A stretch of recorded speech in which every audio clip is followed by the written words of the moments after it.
Hey folks, TranzactCard just came off their launch weekend, and one of the big things that people want to know about is what really happened to Richard Smith.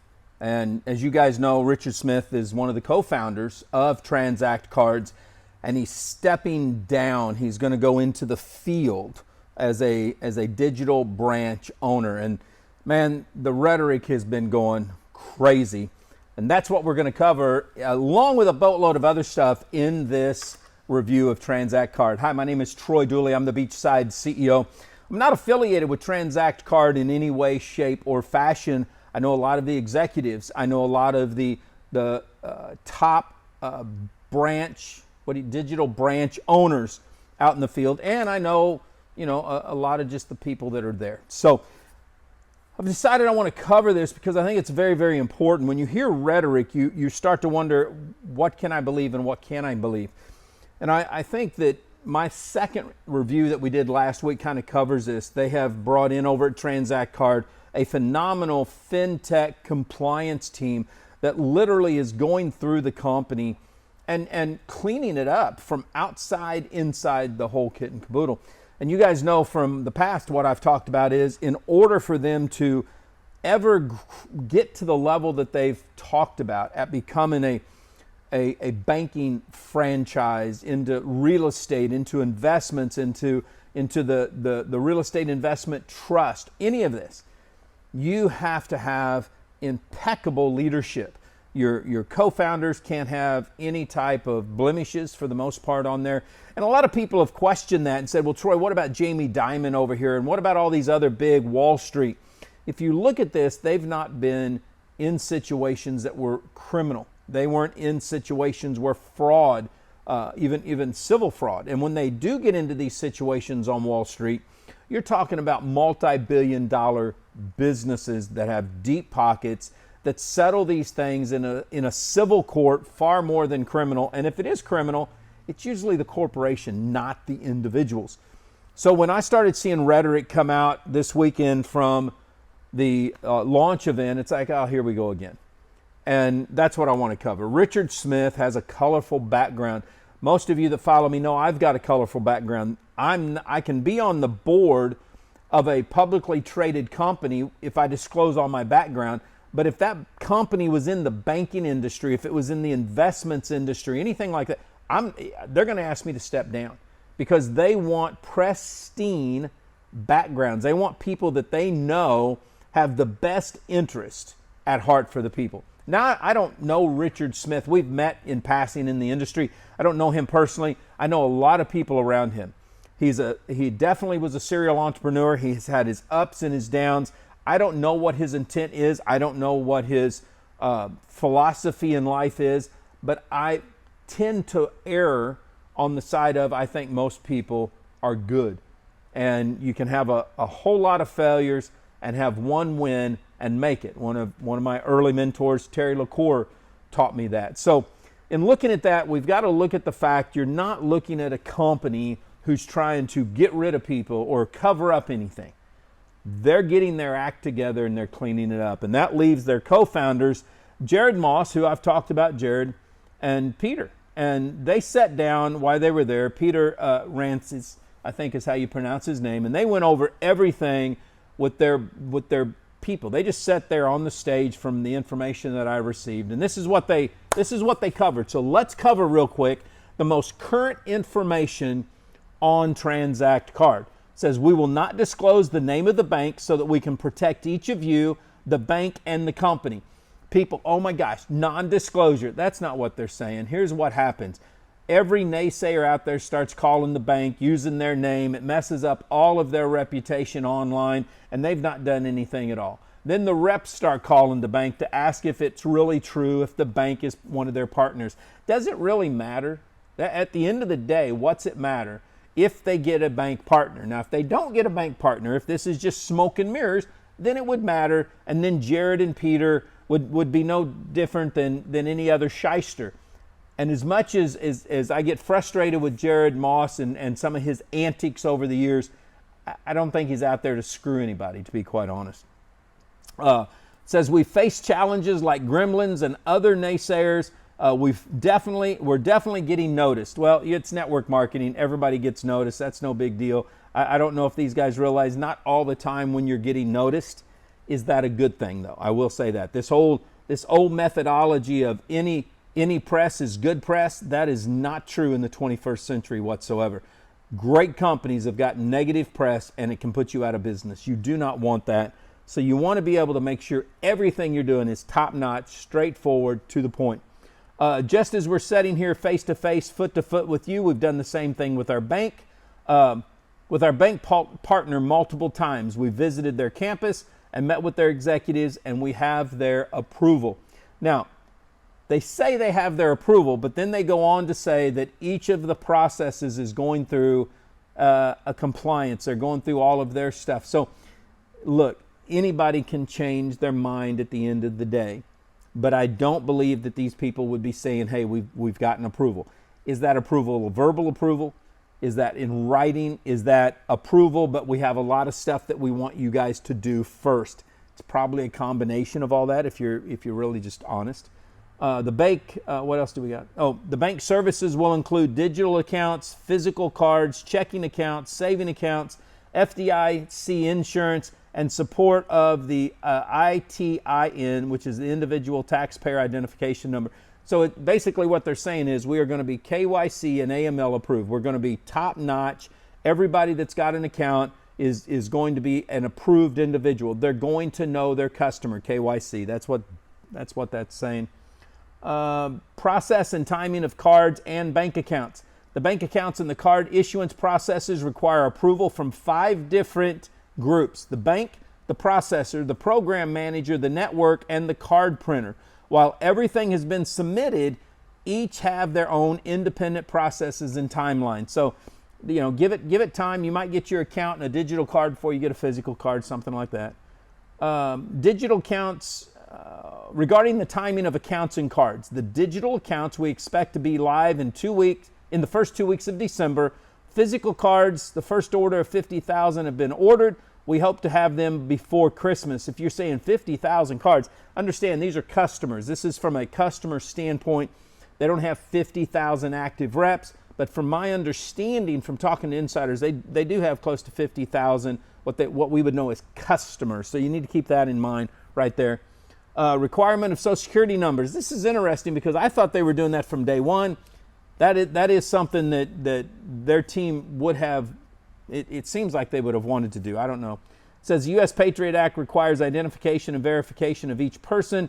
Opening an account, which includes your Social Security number, full name, address, date of birth. We are part of the banking system. We will follow laws and regulations. This is true even if you're saying, well, I'm a corporation. That's fine, but you have individual officers and owners. You're going to go through KYC. This is honestly a big, big deal. I think this is a very good forward move. This shows that whoever their bank partner is FDIC insured. It is a U.S. bank partner. They're doing things right. And again, I think this goes back to their new fintech compliance team saying, look, if you're going to team up with us, we're doing this straight by the book. And that's a positive. Keep that in mind. To help card members understanding during enrollment, we will be adding informational call-out bubbles that provide further explanations of why behind each step. I personally I don't think that's a necessity, but that's what they're doing. That's fine. I think if you're in any type of business in the United States, you understand what KYC is. We're all used to doing it. I do a lot in crypto, and I don't mess with a exchange that doesn't ask for KYC straight across the board. I want to know that this bank is doing things right. I want to know that my exchanges are doing things right. It's just the way you do business these days. Almost every card brand, American Express, Discover, Visa, MasterCard, will be part of Evermore. That earns 1 Z-Buck for every $2 spent using your card. Now, this is a shift. One of the big complaints, one of the big challenges that I've seen on the internet is people saying, how can you do a dollar for dollar in the Z-Bucks? Well, now we know that it's a 50%. And I have made that clear from day one. Hey, if they're doing it now, they're probably going to shift. Once they figure out everything that's going on, enjoy it while it's there, expect it to change. This is typical in business. You're growing a startup. Cost for cards, $4.95. Some people may see that as high. It's the nature of doing business if you're going to be in their deal. They talk about a $25 operator plus grant. Don't have a clue what that is. You guys that are in the company should know what that means. We're not going to cover it out here. The Z Club says, we apologize for missing the deadline on rolling out the Z Club. We experienced technical delays and we are as upset about this as you are. Our team and technology are ready, willing, and capable to deliver on our promises. Again, we ask for your patience as we onboard all of our contracted vendors and merchants. Let's stop there for a second. Look, critics are going to take this and run with it. Anybody that's in the direct sales industry that wants to use this as a negative will. What you've got to look at is outside of not even Apple. Yeah, when we look at it, I was just informed of this. There's not a technology company out there that launches that doesn't quickly have to do updates. We all know how Microsoft is. Apple keeps doing all these security updates. So to tell me that a company can't deliver as fast as they wanted to because of technical delays, especially when it looks like you've got so many third-party APIs and everything else that's probably involved in this thing, that's a typical, guys. You should realize that if you're with the company. If it's a critic trying to use it, look, that's the beast everywhere. There is a difference between products and SKUs. I don't know why this is important. Somebody must have made a mention of this. A SKU, also known as a stock keeping unit, is a unique identifier for each distinct product or service available for purchase. Actually, that's a tad off, and this just comes from running so many different businesses. The SKU is basically not just the product or the service, but the mixture of them, and I think that's kind of what they're trying to say here.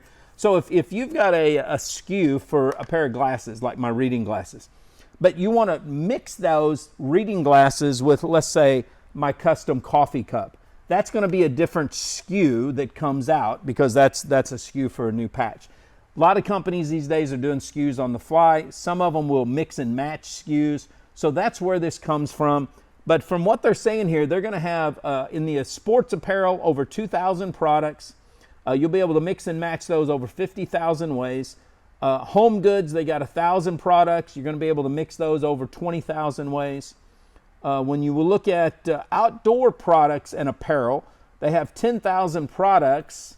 They're going to be able to mix and match those with up to 5,000 different ways. And then additionally, they have 3 major aggregators that are adding 50,000 products with over 1 million different combinations, basically, is what that's getting at. That's a lot of people. I'm going to put the image up here when we do the video, but they've got quite a few names on here. DeWalt is a big name. Diesel's a big name. Estee Lauder. I'm trying to look. Fitbit is one I'm on here. I'm trying to look at some name brands. They got a lot of off brands, but a lot of big ones that are up here. Philips is on there. Puma's on there. Lancome, TLC. They got a lot of stuff, so you guys ought to be happy with that. All these products and merchants are battle tested and proven, used in top loyalty programs nationwide, including 100 Fortune 100 companies. So that's the basic part of this. The last part of this, which could end up, this could be a whole new can of worms. We'll see where it goes. Our commitment to a positive social impact driven by positive values. Basically, they're going to try to set on a fence. A lot of companies are doing this. They say Transact is non-denominational, non-political. Now, that's probably because they're up in Utah, and everybody thinks you're Mormon if you're in Utah. So I got no problem with that. Utah is also a Republican red state. We respect any beliefs and values that support the greater good. That's subjective.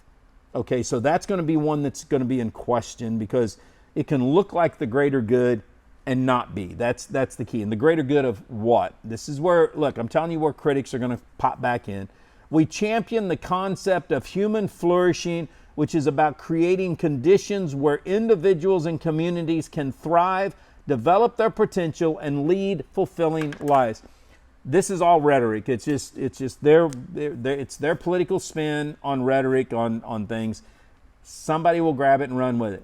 A company has the right to make a stance, left, right, in the middle. They can be whatever they want to be. I don't care. At the end of the day, What builds a company is the DNA in the field. And if the DNA in the field is willing to work together, if you're willing to make this happen, then, and the company's able to fulfill on their promises, then you've got something that's new, you've got something that's fresh, you've got something that's new. Most of you know, I'm letting the jury stay out on this one. I'm not sure they can make this happen, but every step of the way, they're doing something that makes them more of a mainstream business. It makes them more of a business that if they can put a giant database together like this, would be a good acquisition for another company that's in the digital retail space, the digital banking space. They're going to have lots of eyeballs, and you guys know in my business, it's all about the eyeballs. The bigger your database, the more profitable you are, and the more somebody else will want to buy you. That's just the way the digital businesses work. So, hey, that's all we've got on this one, guys. If you're in TranzactCard, looks like you guys are making some slow progress. If you're a critic of send out cards, there's a lot of ammo here for you guys to work with. And if you're thinking about jumping from one company to the other, because you want to be a digital branch office, I'm going to tell you, you need to have a bigger picture than that. I might even say, hey, go become a customer first, see if it's going to work, then make your move on that. If this is a business deal, understand this. This is at the bottom of the bell curve.